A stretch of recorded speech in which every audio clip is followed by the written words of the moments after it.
What's going on, YouTube? Claic Yuzolt back again with another FFBE video, and in today's video we're talking all about Ibara, the new Halloween unit, if you should summon for her, and how good she is. Let's get into it.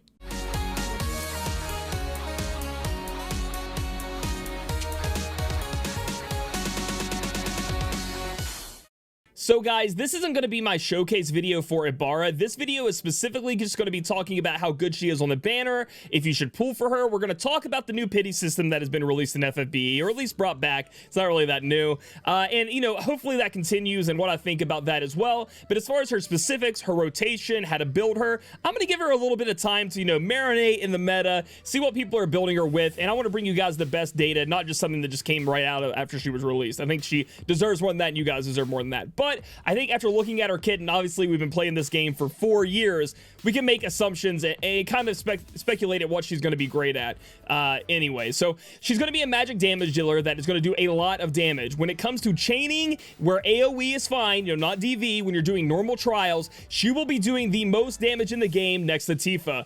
You know, that's just a normal kind of rhythm that we have here in FFBE now. New unit comes out, they do a ton of damage, more than Elena, more than the next person, more than Madame Adele. You guys are used to that by now. But the problem is going to lie in the fact that she does AoE damage. Like, a lot of her big damage dealing modifiers on both sides of the Brave Shift and non-Brave Shifted form are going to be AoE damage. Brave Shift form, the non-Brave Shifted form is going to be lightning. When you switch her, it's going to be a lot of dark damage. And even some of her other hits that are single target mixes the elements together, lightning and dark. And the problem I have with that is you really just want to focus on one element when we're talking about dark visions. A lot of people want these units for dark visions, and they look forward to using those to get the high score and get those awesome rewards. I'm not saying Ibara is going to be useless in dark visions. Now, hold up. She has an amazing LB in her Brave Shifted form, this form right here with the big old autumn leaf behind her, which is going to have a 120 times single target dark attack modifier attached to it, okay? And that is as much as Tifa's LB is, okay? That's the highest modifier on an LB right there. However, Tifa has a few more things going for her, okay? First off, because she is physical, she is not locked to an element like Ibara will be locked to darkness. And then the other big thing is Tifa can buff up her own LB damage in her kit by an astounding amount. So Tifa pretty much doubles Ibara's burst with their LBs, even though they have the same modifier because of the way their kits are built, and that LB up is a lot. You could buff Ibara's LB up from other places, like maybe taking an NV Rain. There are a lot of people that buff LB damage, but you will need to do that to take full, you know, advantage of Ibara. Now, moving on to the rest of the kit of Ibara, she has been given the time 6 chaining modifier, which is going to be great when not using in DV, again, because she does chain with AoE or double elements. So when you're using her in normal trials, and they're still a thing in the game, Boss Rush has to come back. They're probably going to institute some more things like the Steel Dummy that we had for Global. She is going to do a lot of damage. She's going to be amazing.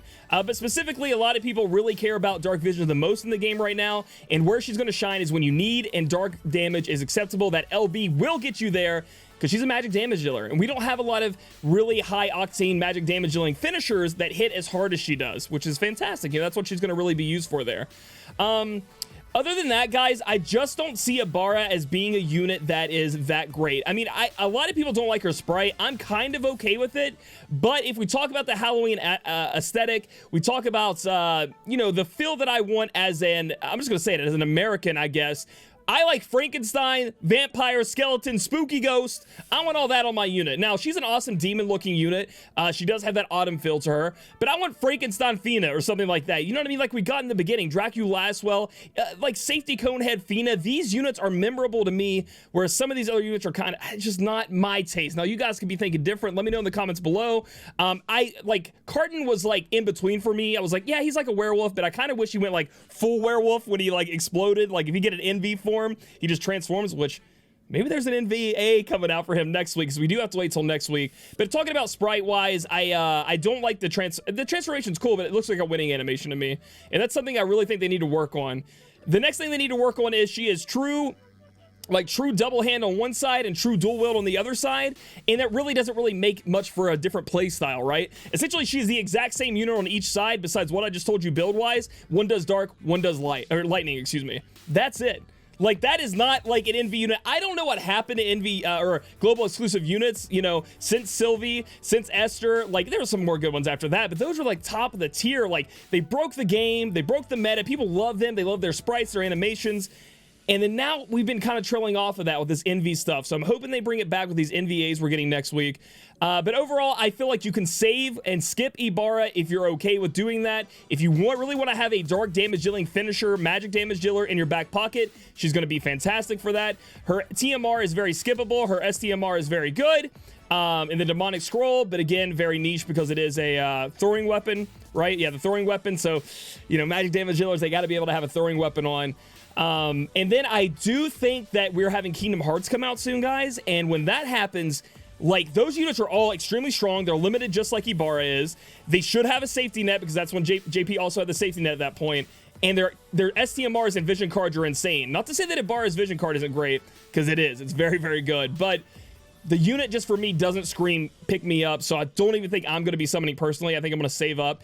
And even before Kingdom Hearts or after Kingdom Hearts, we're going to be getting a tank unit called FFBE or Fina and Daisy mixed together. That's a magic cover unit. That unit literally has things no other unit has in the game. Extremely powerful unit.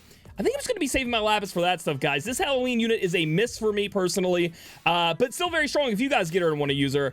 And I will have a showcase, and I'll show you guys the user at maximum damage, but really a miss and something I'm going to probably skip on myself. So now I want to move over and talk about the Envy Pity system and what I think of it, and kind of review what we're getting here in Global, because it's our first time getting it, and I think it's actually pretty good. Right now, the Ibara banner is running like this. It is giving you guys 4,500 per multi-pull. Every multi-pull, you get a coin. And every 3 multi-pulls, you get a free summon, which also provides a pull. So you'll need to do 8 pulls total of your own 4,500 spending. You'll get 2 free.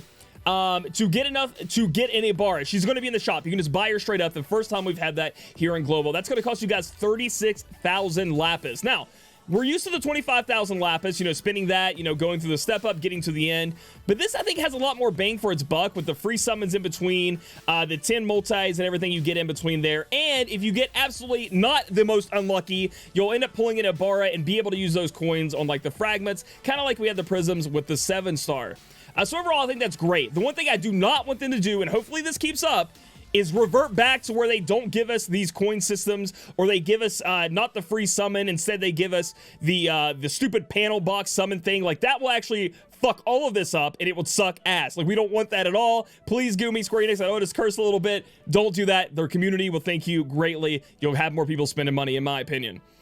So again, if you end up going super unlucky, having to spend all 10 summons, so it's 8 summons for 36,000 lapis, you can do 2 more pulls to get 20 shards, because it costs 1 summon coin each. Again, worst case scenario.